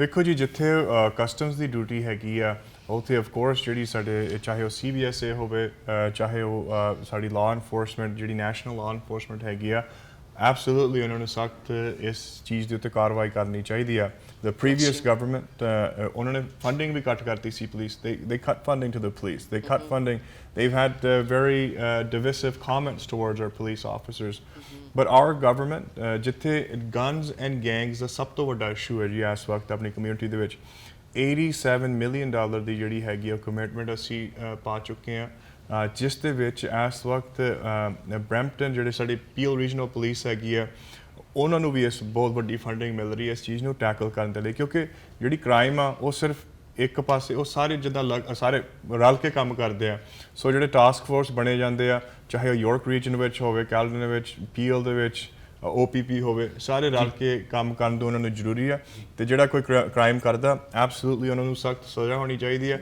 ਤੇ ਉਸ ਦੇ ਉੱਤੇ ਬੇਲ ਰਿਫਾਰਮ ਦਾ ਬਹੁਤ ਵੱਡੀ ਲੋੜ ਆ ਜੀ ਬਹੁਤ ਬਹੁਤ ਸ਼ੁਕਰੀਆ so we are almost in the final stretch now newcomers or immigrants Brampton ਖਾਸ ਕਰਕੇ ਜਿਹੜਾ ਸ਼ਹਿਰ Brampton is so immigrant friendly we have seen the transformation in the last 20 years and Mr. Sandhu and so many of his other political colleagues in the other political parties they are real examples of how immigrants have played a pivotal role in shaping up Brampton so when we see those international students being attacked they are not being given basic necessities of life to live and succeed why is Brampton lacking in all those facilities why is Ontario government not providing fair share for cities like Brampton, which is right now Canada's 9th largest city, and I'm sure in a few years it will be in top 6 or 7 based upon population. So anybody starting with just ਬਿਲਕੁਲ ਭਾਜੀ ਜਦੋਂ ਤੁਸੀਂ ਗੱਲ ਕੀਤੀ ਆਪਾਂ infrastructure ਤੇ ਜੀ total ਜਦੋਂ ਪਾਪੂਲੇਸ਼ਨ ਆਪਣੀ ਵੱਧਦੀ ਆ ਚਾਹੇ ਇੰਟਰਨੈਸ਼ਨਲ ਸਟੂਡੈਂਟਸ ਚਾਹੇ ਹੋਰ ਇਮੀਗ੍ਰੈਂਟਸ ਜਿਹੜੇ ਆਪਣੇ ਕੰਟਰੀ ਦੇ ਵਿੱਚ ਆ ਰਹੇ ਆ ਹਰ ਜਿਹੜਾ ਇਮੀਗ੍ਰੈਂਟ ਆਉਂਦਾ ਉਹਦੀ ਕੋਸ਼ਿਸ਼ ਹੁੰਦੀ ਆ ਜਾਂ ਉਹਦੀ ਚਾਹਤ ਹੁੰਦੀ ਹੈ ਕਿ ਬਰੈਂਪਟਨ ਦੇ ਵਿੱਚ ਆ ਕੇ ਰਵੇ ਜਾਂ GTA ਦੇ ਵਿੱਚ ਆ ਕੇ ਰਵੇ ਸੋ ਤਾਂ ਕਰਕੇ ਆਪਾਂ ਜਿਹੜਾ ਇਨਫਰਾਸਟ੍ਰਕਚਰ ਦੇ ਉੱਪਰ ਕਾਫੀ ਸਪੈਂਡ ਕਰ ਰਹੇ ਹਾਂ ਜੇ ਆਪਾਂ ਜੌਬਸ ਦੀ ਗੱਲ ਕਰੀਏ ਜੀ 3 ਲੱਖ ਜੌਬ ਜਿਹੜੀ ਅੰਟਾਰੀਓ ਦੇ ਵਿੱਚ ਉਹਦੀ ਸ਼ਾਰਟੇਜ ਹੈਗੀ ਆ ਸੋ ਵੀ ਲੁਕਿੰਗ ਫॉर ਜਿਹੜੇ ਪ੍ਰੋਫੈਸ਼ਨਲਸ ਜਿਹੜੇ ਹੈਗੇ ਆ ਜਾਂ ਸਪੈਸ਼ਲਿਸਟ ਜਿਹੜੇ ਇੰਡੀਆ ਤੋਂ ਜਾਂ ਹੋਰ ਕੰਟਰੀਜ਼ ਤੋਂ ਇੱਥੇ ਆਉਣਗੇ ਅਸੀਂ ਉਹਨਾਂ ਦੇ ਜਿਹੜੇ ਟ੍ਰੇਡ ਜਿਹੜੇ ਤੋਂ ਆਏ ਆ ਜੇ ਡਾਕਟਰਸ ਹੈਗੇ ਆ ਜਾਂ ਜਿਹੜੇ ਆਪਣੇ ਕੋਈ ਲਾਇਰਸ ਆ ਜਾਂ ਹੋਰ ਜਿਹੜਾ ਅਕਾਊਂਟੈਂਟਸ ਹੈਗੇ ਆ ਜੀ ਉਹਨਾਂ ਲਈ ਇੱਥੇ ਸਿਖਾਵਾ ਕਰ ਰਹੇ ਆ ਕੰਮ ਕੀ ਇੱਥੇ ਆਉਂਦੇ ਆ ਉਹਨਾਂ ਨੂੰ ਆਪਣਾ ਲਾਇਸੈਂਸ ਜਿਹੜਾ ਦੁਬਾਰਾ ਲੈਣ ਦੇ ਵਿੱਚ ਇੱਥੇ ਕਹਿ ਲਓ ਕਿ ਪ੍ਰੈਕਟਿਸ ਕਰਨ ਦੇ ਲਈ ਜਿਹੜਾ ਬਹੁਤ ਸੌਖਾ ਕਰ ਰਹੇ ਹਾਂ 3 ਲੱਖ ਜੌਬ ਨੂੰ ਫੁੱਲਫਿਲ ਕਰਨ ਦੇ ਲਈ ਅਸੀਂ ਜਿਹੜਾ ਵਾ ਜੀ ਕੋਸ਼ਿਸ਼ ਕਰ ਰਹੇ ਹਾਂ ਕੱਲ੍ਹ ਹੀ ਅਸੀਂ $15 ਮਿਲੀਅਨ ਦੀ ਜਿਹੜੀ ਗ੍ਰਾਂਟ ਅਨਾਉਂਸ ਕੀਤੀ ਆ ਜੀ ਕਿ ਜਿਹੜੇ ਨਵੇਂ ਨਿਊ ਕਮਰਸ ਜਿਹੜੇ ਆਉਂਦੇ ਆ ਇਮੀਗ੍ਰੈਂਟਸ ਆਉਂਦੇ ਆ ਕਿੱਦਾਂ ਇੱਥੇ ਜਿਹੜੀਆਂ ਜੌਬਸ ਉਹਨਾਂ ਨੂੰ ਫਿਲ ਕਰਨਾ ਵਾ ਵੀ ਹੈਡ ਦ ਓਪਰਚੁਨਿਟੀ ਕੱਲ੍ਹ ਹੀ ਅਸੀਂ ਮੈਂ ਬ੍ਰਾਹਮੀ ਸਰਕਾਰੀਆ ਹੋਣੀ ਮਿਨਿਸਟਰ ਜਿਹੜੇ ਆਪਣੇ ਮੌਂਟੀ ਮੈਕਨੌਟਨ ਆ ਪਰਮਗਿਲ ਹੋਣੀ ਅਸੀਂ ਕੱਲ੍ਹ ਟੂਰ ਕੀਤਾ ਬਹੁਤ ਹੀ ਖੁਸ਼ੀ ਹੁੰਦੀ ਹੈ ਕਿ ਜਿਹੜੀ ਸਕਿੱਲ ਟ੍ਰੇਡਸ ਜੌਬਸ ਹੈਗੀਆਂ ਜੀ ਦੇ ਹਾਈਲੀ ਪੇਡ ਜੌਬਸ ਜਿਹੜੀ ਆਪਣੀ ਕਮਿਊਨਿਟੀ ਹੈਗੀ ਆ ਉਹਦੇ ਵਿੱਚ ਕਾਫੀ ਆਪਾਂ ਨੂੰ ਅਵੇਅਰਨੈਸ ਦੀ ਜ਼ਰੂਰਤ ਹੈਗੀ ਆ ਵੀ ਵਰ ਸਰਪ੍ਰਾਈਜ਼ ਕਿ $70 ਜਿਹੜੇ ਆ ਪਰ ਆਵਰ ਜਿਹੜੇ ਸਕਿੱਲ ਟ੍ਰੇਡਸ ਦੀ ਜੌਬ ਦੇ ਤੁਹਾਨੂੰ ਮਿਲਦੇ ਆ ਸੋ ਸਾਡੀ ਕੋਸ਼ਿਸ਼ ਇਹੋ ਹੈਗੀ ਆ ਜਿਹੜੇ ਨਵੇਂ ਇਮੀਗ੍ਰੈਂਟਸ ਆਉਂਦੇ ਆ ਉਹਨਾਂ ਨੂੰ ਪ੍ਰੋਪਰ ਇੱਥੋਂ ਦੀ ਐਜੂਕੇਸ਼ਨ ਮਿਲੇ ਸਿਸਟਮ ਨੂੰ ਲਰਨ ਕਰਨ ਇਕੋਨਮੀ ਦੇ ਵਿੱਚ ਉਹਨਾਂ ਦੀ ਕੰਟਰੀਬਿਊਸ਼ਨ ਬਹੁਤ ਵੱਡੀ ਹੈਗੀ ਆ ਉਹਨਾਂ ਨੂੰ ਪ੍ਰੋਪਰ ਉਹਨਾਂ ਦੀ ਸਕਿੱਲਸ ਦੇ ਅਕੋਰਡਿੰਗਲੀ ਜਿਹੜੀਆਂ ਜੌਬਸ ਦਿੱਤੀਆਂ ਜਾਣ ਸੋ ਵਿਲ ਇੰਸ਼ੋਰ ਕਿ ਜਿਹੜਾ ਇਨਫਰਾਸਟ੍ਰਕਚਰ ਸਿਸਟਮ ਇੱਦਾਂ ਦਾ ਬਣਾਇਆ ਜਾਵੇ ਚਾਹੇ ਨਵੇਂ ਇੰਟਰਨੈਸ਼ਨਲ ਸਟੂਡੈਂਟਸ ਆਉਂਦੇ ਆ ਚਾਹੇ ਇਮੀਗ੍ਰੈਂਟਸ ਆਉਂਦੇ ਆ ਉਹ ਕੰਟਰੀ ਦੇ ਵਿੱਚ ਪ੍ਰੋਪਰਲੀ ਇਕੋਨਮੀ ਦੇ ਵਿੱਚ ਕੰਟਰੀਬਿਊਟ ਕਰ ਸਕਣ ਸੋ ਮੈਂ ਕਿਹਾ ਨਿਤਿਨ ਜੀ ਸਮਾਂ ਆਲਮੋਸਟ ਸਮਾਪਤੀ ਵਾਲਾ ਹੈ ਸੋ ਆਈ ਥਿੰਕ ਕਨਕਲੂਜਨ ਜੀ ਬਿਲਕੁਲ ਜੀ ਅਸੀਂ ਹੁਣ ਆਖਰੀ ਚ ਕੰਕਲੂਡ ਕਰਾਂਗੇ will start with Sherman you last 15 seconds for you to address Ontarians. I just want to first say thank you to the Bramptonians who elected me as a city councillor. You've seen the commitment that I've made to every single resident at the door, and I will be doing the same thing, working hard for Bramptonians at a provincial level. I have been working in the social service sector for a long time. I understand the unique needs of our city, and I've had such excellent experience in understanding the importance of having a strong advocate and having relationships with our Ontario government. So you are getting a strong candidate when you elect me on June 2nd for Brampton Centre. Thank you, Charmaine. Hardeep, ਤੁਹਾਡੇ 15 second. ਸਭ ਤੋਂ ਪਹਿਲਾਂ ਤਾਂ ਸਾਰੇ prime Asia TV ਦੇਖਦੇ ਸਰੋਤਿਆਂ ਨੂੰ ਬਹੁਤ-ਬਹੁਤ ਧੰਨਵਾਦ ਜੋ ਤੁਸੀਂ ਡਿਬੇਟ ਦੇਖੀ ਆ ਸਾਡੀ ਤੇ ਇਸ਼ੂਜ਼ ਉੱਤੇ ਆਪਾਂ ਡਿਸਕਸ਼ਨ ਕੀਤਾ ਆ ਜਿਸ ਤਰ੍ਹਾਂ ਪਹਿਲਾਂ ਮੈਂਸ਼ਨ ਕੀਤਾ ਗਿਆ ਸੀ ਮੇਰਾ ਨਾਮ ਹੈ ਹਰਦੀਪ ਗਰੇਵਾਲ ਮੈਂ ਬਰੈਂਪਟਨ ਈਸਟ ਦੇ ਹਲਕੇ ਦੇ ਵਿੱਚੋਂ ਖੜਾ ਹਾਂ MPP ਵਾਸਤੇ ontario PC ਪਾਰਟੀ ਵੱਲੋਂ ਤੇ ਸਾਡੀ ਪਾਰਟੀ ਦਾ ਇਸ ਇਲੈਕਸ਼ਨ ਦੇ ਵਿੱਚ ਪੂਰਾ ਜ਼ੋਰ ਲੱਗਿਆ ਹੋਇਆ ਆਪਣਾ ਬਰੈਂਪਟਨ ਐਂਡ ਓਵਰਆਲ ontario ਦੇ ਉੱਤੇ ਕੀ ਇਨਫਰਾਸਟ੍ਰਕਚਰ ਇਨਵੈਸਟਮੈਂਟਸ ਬਣਾਉਣ ਦੇ ਲਈ ontario ਨੂੰ ਆਪਾਂ ਕਿਸ ਤਰ੍ਹਾਂ ਪਲਾਨ ਬਣਾਈਏ ਵੀ ਆਪਾਂ ontario ਖੁੱਲ੍ਹਾ ਰੱਖੇ ਵੀ ਆਪਾਂ ਇਹ ਲੋਕਡਾਊਨਸ ਦੇ ਵਿੱਚ ਦੁਬਾਰਾ ਨਾ ਜਾਈਏ ਆਪਾਂ ਉਸ ਹਿਸਾਬ ਨਾਲ ਕੰਮ ਕਰੀਏ ਜਿਸ ਹਿਸਾਬ ਨਾਲ ਆਪਣੀ ਇਕੋਨਮੀ ਖੁੱਲ੍ਹੀ ਰਹੇ ਚੱਲਦੀ ਰਹੇ ਆਪਾਂ ਇਹ ਪ੍ਰੋਬਲਮਸ ਦੁਬਾਰਾ ਨਾ ਫੇਸ ਕਰੀਏ ਅਤੇ ਵਰਕਿੰਗ ਫॉर ਵਰਕਰਸ ਸਾਰਿਆਂ ਦੇ ਲਈ ਆਪਾਂ ਜਿਹੜੀ ਇਹ ਮਿਨੀਮਮ ਵੇਜ ਇਨਕਰੀਜ਼ ਹੋਈ ਆ, ਸਟickers ਦੇ ਫੀਸਾਂ ਵਾਪਸ ਆਈਆਂ ਤੇ ਹੋਰ ਇਸ ਤਰ੍ਹਾਂ ਦੇ ਬਹੁਤ ਸਾਰੇ ਕੰਮ ਕੀਤੇ ਗਏ ਨੇ ਹਰੇਕ ਆਮ ਬੰਦੇ ਦੇ ਲਈ। ਸੋ ਸਾਡੀ ਪਾਰਟੀ ਦਾ ਜ਼ੋਰ ਲੱਗਿਆ ਹੋਇਆ ਵੀ ਜਿੱਥੇ ਵੀ ਸਾਨੂੰ ਮੌਕਾ ਮਿਲਦਾ ਹੈ ਅਸੀਂ ਪੈਸੇ ਵਾਪਸ ਤੁਹਾਡੀ ਜੇਬ ਦੇ ਵਿੱਚ ਪਾਉਣਾ ਚਾਹੁੰਦੇ ਹਾਂ। ਸੋ ਇੱਕ ਵਾਰੀ ਫੇਰ ਸਾਰੇ ਪ੍ਰਾਈਮ ਏਸ਼ੀਆ ਟੀਮ ਦਾ ਤੇ ਸਾਰੇ ਵਿਊਅਰਸ ਦਾ ਬਹੁਤ ਬਹੁਤ ਧੰਨਵਾਦ। Thank you Hardeep. Gram your 15 seconds. ਮੇਰੇ ਤੋਂ ਬਾਅਦ Brampton North ਤੋਂ PC Party ਦਾ ਉਮੀਦਵਾਰ Graham McGregor. My name's Graham McGregor. I'm the Brampton North candidate for the Ontario PC Party. If you want to see real action, get it done on new hospital, get it done on a new medical school, getting it done on building the Highway 413 to help you with your commute time. On June 2nd, say yes to myself, my colleagues, the Brampton team here. Say yes to the Ontario PC Party for 4 more years. Amarjot ਜੀ ਤੁਹਾਡਾ time. ਬਿਲਕੁਲ ਭਾਜੀ, ਦੇਖੋ ਜੀ Ontario ਪੀਸੀ party ਤੇ ਡਗਫੋਰਡ ਹੀ ਜਿਹੜੇ government ਹੈ ਜੀ ਉਹ ਅੰਟਾਰੀਓ ਲਈ ਜਾਂ ਬਰੈਂਪਟਨ ਲਈ we were successful in getting our fair share from last 4 years। ਕਾਫੀ ਕੁਛ ਆਪਾਂ ਬਰੈਂਪਟਨ ਲਈ ਡਿਲੀਵਰ ਕੀਤਾ, ਚਾਹੇ ਹਸਪੀਟਲ ਆ, ਮੈਡੀਕਲ ਸਕੂਲ ਆ, ਹਾਈਵੇ 413, 3 ਨਵੇਂ long term care home, LRT 2 ਵੈਲਡੇਗੋ, ਪੁਲਿਸ ਸਟੇਸ਼ਨ। ਸੋ ਸਾਨੂੰ ਇੱਕ ਵਾਰ ਫਿਰ ਤੁਹਾਨੂੰ ਅਪੀਲ ਕਰਦੇ ਹਾਂ ਕਿ ਪਲੀਜ਼ ਤੁਸੀਂ ਮੌਕਾ ਦਿਓ। ਸਾਡੀ we need a strong team ਜਿਹੜੇ ਆਪਣੇ ਬਰੈਂਪਟਨ ਤੋਂ ਸਾਰੇ ਕੈਂਡੀਡੇਟ ਹੈਗੇ ਆ, ਤਾਂ ਕਿ ਜਿਹੜੇ ਬਰੈਂਪਟਨ ਦੇ ਇਸ਼ੂ ਜਿਹੜੇ ਪੈਂਡਿੰਗ ਹੈਗੇ ਆ ਅਸੀਂ ਉਹਨਾਂ ਨੂੰ ਐਡਰੈਸ ਕਰ ਸਕੀਏ ਆਉਣ ਵਾਲੇ 4 ਸਾਲਾਂ ਦੇ ਵਿੱਚ। ਇੱਕ ਵਾਰ ਫਿਰ ਪ੍ਰਾਈਮ ਏਸ਼ੀਆ ਦੀ ਟੀਮ ਦਾ ਮੈਂ ਧੰਨਵਾਦ ਕਰਦਾ ਕਿ ਹਮੇਸ਼ਾ ਜਿਹੜੇ ਇਦਾਂ ਦੇ ਕ੍ਰਿਟੀਕਲ ਇਸ਼ੂਜ਼ ਹੁੰਦੇ ਆ ਉਹਨਾਂ ਨੂੰ ਡਿਸਕਸ ਕਰਦੇ। Thank you. Thank you Amarjot. Parmeet ji ਤੁਹਾਡੇ 15। ਹਾਂਜੀ, ਸਭ ਤੋਂ ਪਹਿਲਾਂ ਅਸੀਂ ਸਾਰਿਆਂ ਦਾ ਧੰਨਵਾਦ ਕਰਦੇ ਜਿਨ੍ਹਾਂ ਨੇ ਸਾਨੂੰ 4 ਸਾਲ ਮੌਕਾ ਦਿੱਤਾ ਕੁਈਨਸ ਪਾਰਕ ਤੇ ਆਪਣੀ ਆਵਾਜ਼ ਬਣ ਕੇ ਉੱਥੇ ਮੈਨੂੰ ਤੇ ਅਮਰਜੋਤ ਸੰਧੂ ਉਹਨਾਂ ਨੂੰ ਭੇਜਿਆ। ਸਾਡਾ ਜਿਹੜਾ ਵਿਜ਼ਨ ਹੈਗਾ ਜੀ ਉਸ ਇਕਾਨਮੀ ਨੂੰ ਸਟਰੋਂਗ ਰੀਬਿਲਡ ਕਰਨ ਦੇ ਲਈ, ਜਿੱਥੇ ਅਸੀਂ ਵਰਕਰ ਲਈ ਵਧੀਆ ਸਹੂਲਤਾਂ, ਵਧੀਆ ਪੇ ਦੀਆਂ ਜਾਬਾਂ ਲਿਆਵਾਂਗੇ, ਜਿੱਥੇ ਅਸੀਂ ਹਾਈਵੇ ਇਨਫਰਾਸਟ੍ਰਕਚਰ, ਟ੍ਰਾਂਜ਼ਿਟ ਇਨਫਰਾਸਟ੍ਰਕਚਰ ਸਾਡੇ ਆਉਣ ਵਾਲੀਆਂ ਪੀੜ੍ਹੀਆਂ ਜਨਰੇਸ਼ਨਸ ਲਈ ਬਣਾਵਾਂਗੇ, ਜਿੱਥੇ ਅਸੀਂ ਜੋ ਵੱਧ ਰਹੀ ਕਾਸਟ ਹੈਗੀ ਆ ਉਹਨੂੰ ਰਿਡਿਊਸ ਕਰਕੇ ਆਪਣੇ ਵਾਪਸ ਤੁਹਾਡੇ ਪੈਸੇ ਪਾਕਟ ਦੇ ਵਿੱਚ ਪਾਵਾਂਗੇ ਤੇ ਇਕਾਨਮੀ ਨੂੰ ਸਟਰੋਂਗ ਰੱਖਾਂਗੇ। ਇਹ ਸਾਡਾ ਜਿਹੜਾ ਹੈਗੇ 5 ਪਿਲਰ ਆ ਤੇ ਅਸੀਂ ਸਾਰਿਆਂ ਦਾ ਧੰਨਵਾਦ ਕਰਦੇ ਜਿਨ੍ਹਾਂ ਨੇ ਸਾਨੂੰ 4 ਸਾਲ ਦਾ ਮੌਕਾ ਦਿੱਤਾ ਤੇ ਉਮੀਦ ਰੱਖਦੇ ਹਾਂ ਵੀ ਸਾਡੀ ਜਿਹੜੀ ਬਰੈਂਪਟਨ ਦੀ ਟੀਮ ਹੈਗੀ ਆ 5 ਦੇ 5 ਅਸੀਂ ਵਾਪਸ ਕੁਈਨਸ ਪਾਰਕ ਭੇਜ ਕੇ ਤੁਸੀਂ ਸਾਨੂੰ ਆਪਣੀ ਆਵਾਜ਼ ਬਣਾ ਕੇ ਉੱਥੇ ਭੇਜੋਗੇ। ਸਾਰਿਆਂ ਦਾ ਧੰਨਵਾਦ ਅਤੇ ਪ੍ਰਾਈਮ ਏਸ਼ੀਆ ਟੀਵੀ ਦਾ ਨਿਤਨ ਭਾਜੀ, ਮਨਨ ਭਾਜੀ ਦਾ ਵੀ ਬਹੁਤ ਬਹੁਤ ਧੰਨਵਾਦ ਮੌਕਾ ਦੇਣ ਦਾ। ਥੈਂਕ ਯੂ ਪ੍ਰਮੀਤ ਜੀ। ਮਨਨ। ਸੋ ਆ ਸੀਗੀ ਸਾਡੀ ਖਾਸ ਪੇਸ਼ਕਸ਼। ਓਨਟਾਰੀਓ ਦੀ ਇਲੈਕਸ਼ਨ 43ਵੀਂ ਪਾਰਲੀਮੈਂਟ ਚੁਣਨੀ ਹੈ ਓਨਟਾਰੀਅਨਸ ਨੇ 2 ਜੂਨ ਨੂੰ। ਮੌਕਾ ਤੁਹਾਡੇ ਕੋਲ ਹੈ। ਜਿਹੜੇ ਵੀ ਪਾਰਟੀ ਨੂੰ ਤੁਸੀਂ ਪਸੰਦ ਕਰਦੇ ਹੋ, ਜਿਹੜੇ ਵੀ ਕੈਂਡੀਡੇਟ ਦੇ ਉੱਤੇ ਵਿਸ਼ਵਾਸ ਹੈ, ਵੋਟ ਦੇ ਹੱਕ ਦਾ ਜ਼ਰੂਰ ਇਸਤੇਮਾਲ ਕਰੋ। ਔਰ ਜਿਹੜੇ ਵੀ ਕੈਂਡੀਡੇਟਸ ਇੱਥੇ ਪਹੁੰਚੇ ਨੇ ਉਹਨਾਂ ਨੂੰ ਸੰਪਰਕ ਤੁਸੀਂ ਡਾਇਰੈਕਟਲੀ ਇਹਨਾਂ ਦੇ ਕੈਂਪੇਨ ਆਫਿਸ ਦੇ ਵਿੱਚ ਕਰ ਸਕਦੇ ਹੋ। ਬਿਲਕੁਲ ਸਹੀ। ਵੋਟ ਨਾ ਮਿਸ ਕਰੋ, ਆਪਣੀ ਵੋਟ ਜ਼ਰੂਰ ਪਾਓ। 2 ਜੂਨ ਨੂੰ ਓਨਟਾਰੀਓ ਦੀ ਇਲੈਕਸ਼ਨਸ ਹੈ, ਜਨਰਲ ਇਲੈਕਸ਼ਨਸ। ਵੋਟ ਪਾਣਾ ਨਾ ਭੁੱਲੋ। ਜਿਹੜੀ ਵੀ ਪਾਰਟੀ ਨੂੰ ਪਾਣੀ ਹੈ ਸਵਾਲ ਪੁੱਛੋ, ਇਸ਼ੂਜ਼ ਪੁੱਛੋ, ਕਿਹੜੇ ਕੰਮ ਹੋਏ, ਕਿਹੜੇ ਨਹੀਂ ਹੋਏ, ਕਿਹੜੇ ਅੱਗੇ ਪ੍ਰੋਮਿਸਿਸ ਹੈ। ਪੋਲਿਟਿਕਸ 'ਚ ਇੰਟਰਸਟ ਲਓ ਤਾਂ ਕਿ ਪਤਾ ਹੋਏ ਕਿ ਅਸੀਂ ਹਿਊ ਕਰਾਈ ਨਾ ਕਰੀਏ, ਸਾਨੂੰ ਪਤਾ ਹੋਏ ਕਿ ਅਸੀਂ ਕਿੱਥੇ ਅਕਾਊਂਟੇਬਲ ਰੱਖਦੇ ਹਾਂ। ਉਮੀਦ ਹੈ ਪ੍ਰੋਗਰਾਮ ਅੱਛਾ ਲੱਗਾ ਹੋਵੇਗਾ। ਦੇਖਦੇ ਰਹੋ ਪ੍ਰਾਈਮ ਏਸ਼ੀਆ, ਤੁਹਾਡਾ ਆਪਣਾ, ਤੁਹਾਡੇ ਲਈ।